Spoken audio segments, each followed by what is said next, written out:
everyone, welcome back to my channel. Welcome if you are new here. Hey, I'm Nay, and here we talk about all things looking good, feeling good, and smelling good. So today's a little bit different than the norm. I'm going to be talking about a new topic to this channel, but it still falls under the umbrella of looking good, feeling good, smelling good, specifically the looking good category. So I have a somewhat of a new hobby. You can tell I'm looking down because I am working away as I'm going to talk to you guys. I have tried this hobby before years ago, and it wouldn't resonate with me. It would not, it resonated with me. I wanted to be good at it, or at least somewhat decent, but I would fail time and time again over the most simplest of projects. So recently I got back into it, and I wouldn't say I am slaughtering the game. However, I'm doing a little ting on ting. Enough that I actually have a couple things I can show you. There's I think like two or three things. I have to find where the heck I put it that I'm not going to be able to show you because I can't find what I did with them in my house. But what am I talking about? Guys, what am I talking about? Crocheting. All the cool girlies are crocheting, knitting, sewing. One of them, or all of them, or some of them. If you haven't gotten into it, don't worry yet, okay? You're still a cool girly, you just haven't hit that era. Because it's something to be said about making your own clothing, or accessories, or house decor, so on and so forth. I say all that to say I'm going to show you some of the projects that I've been working on and talk about some of the things I hope to do moving forward, because this is awesome. This is interesting. It's also almost makes it easier for me to focus sometimes on things when my hands are busy, because at first I'd be like, I don't know how people are talking about I crochet or knit in class, or did you see that video on TikTok where this beautiful, oh my gosh, she's so gorgeous, oh my gosh, and she can beat the hell out of her face, and her style is freaking awesome. Anyway, so she's this, I guess, college student, and she, some pick me freaking recorded her talking about there's only one of them, and was recording her across the classroom, and she's just knitting, she's I think she was knitting, I'm crocheting, and so I guess she got a hold of the video somehow, and so she's like, there's a sound that says, don't be shy, at me sis, nothing else worse than a pick me bitch, right? And she's crocheting or knitting something else, or that project she was working on was done or something like that. And I was like, facts, mind your damn business. Because what? But anyway, I said that because that was cool. She makes some really cool stuff. Anyway, let's move on. I just want to get my waist done. Oh wow, I crocheted too much. Hold on. There we go. This should be.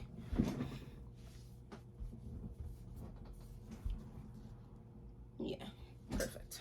All right. So I'm not going to go in the order of things I made, because like I said, the first thing I did make was in fact a purse that I successfully made. Like I said, I've tried this years ago, and I would keep trying to make a hat and it would fail, and it just wasn't doing anything. The first successful thing I made was a purse. Where that purse is definitely in my room. I can't be bothered to get up right now. However, I have the second one that I made, which is the same thing, except I have better squares. They're not perfect, but they're there. So this is the purse that I made. I made it in, it's, as you can see, like a cream color and a chocolate color, and it's the checkered print. Now, looking back, that is absolutely hilarious. I did this because why did I do checkered print? Because you have to keep switching the colors. So it's definitely not the hardest thing, but it requires more work than if I just made a one-tone, but it's fine. So, here it is. The bottom is okay at best. I didn't pull it properly, but I'm liking it. And then here's the inside, and I do use it sometimes for sure. I call this my chocolate covered strawberry top. I really like this top as well. And it just goes on like this, and then you tie the back like so, like that. Yeah, all of these things are cropped right now because it's more the patience than the actual ability to do so. But the patience to sit there and make a long outfit is crazy. It's intense. I'm getting there. So yeah, my chocolate covered strawberry top. I love this. I've worn this several times already. It's gorgeous. It's amazing. Okay, so this I also really like. Okay, so that's the yarn that I'm using now. It's multicolored in and of itself. So I essentially just, this is a, let's talk about this. This is my one shoulder top. I really like this too. But what had happened when I made this, right? So it goes like this, and then the yarn comes through and it stitches down through these, and so then it hugs right here, right? And of course you can flip it the other way and wear it the other way. I have not worn this like that yet, only because, guys, I need to get a little push-up front cut bra. The kids have my ladies hanging.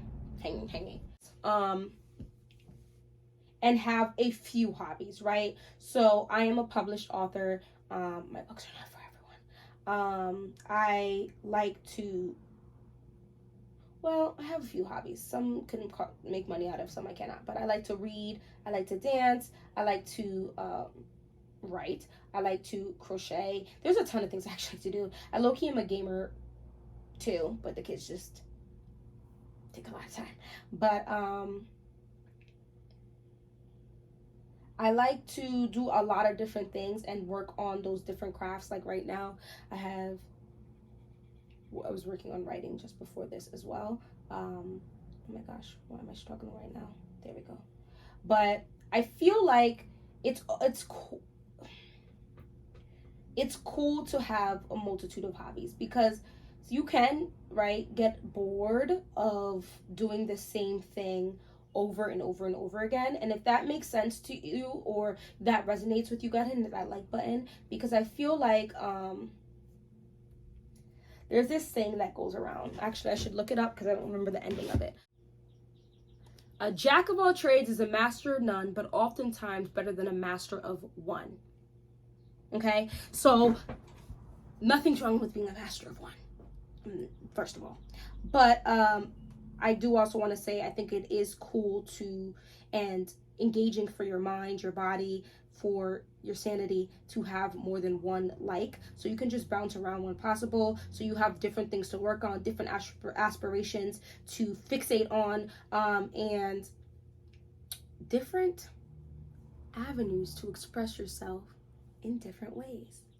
You stay out of more trouble when you just have too much ish to do. Like, that was just something that was a part of my life. Like, my dad just wanted us to be busy, and so I didn't have time to be doing too much foolishness because I had to be at dance practice, or I had to be at soccer practice, or whatever. Like, I was always busy, and I think being busy also helps with you know, any emotional issues that you could be having too, like, you know, keeping yourself busy, keeping yourself entertained, keeping yourself having a reason why, right?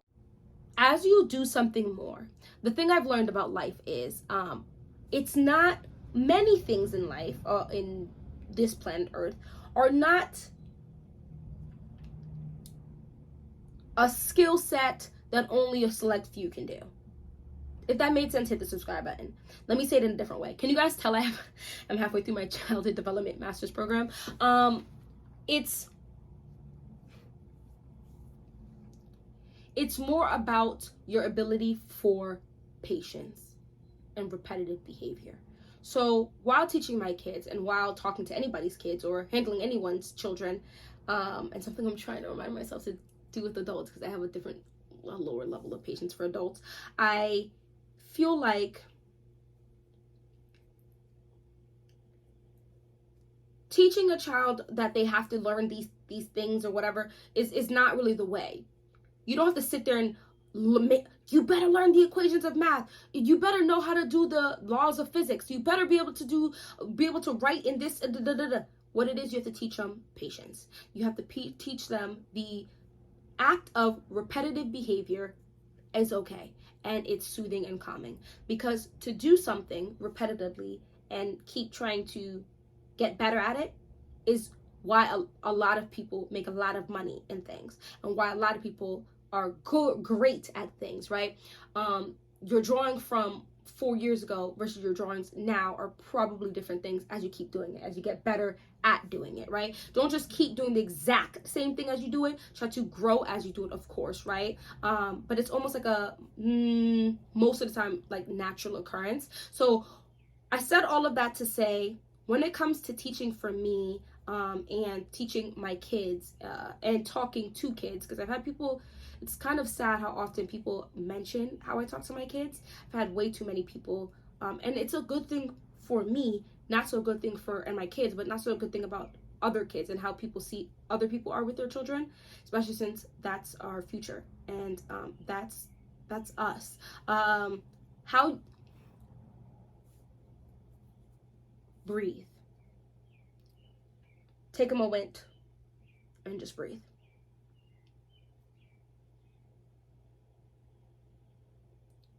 Take a moment and just listen. Stop and hear. I feel like a lot of people are like, oh, this whole fad about yoga or whatever, these activities in which you go and the purpose is to literally move your body and possibly and not really think and stress about other things. But there is a reasoning for that.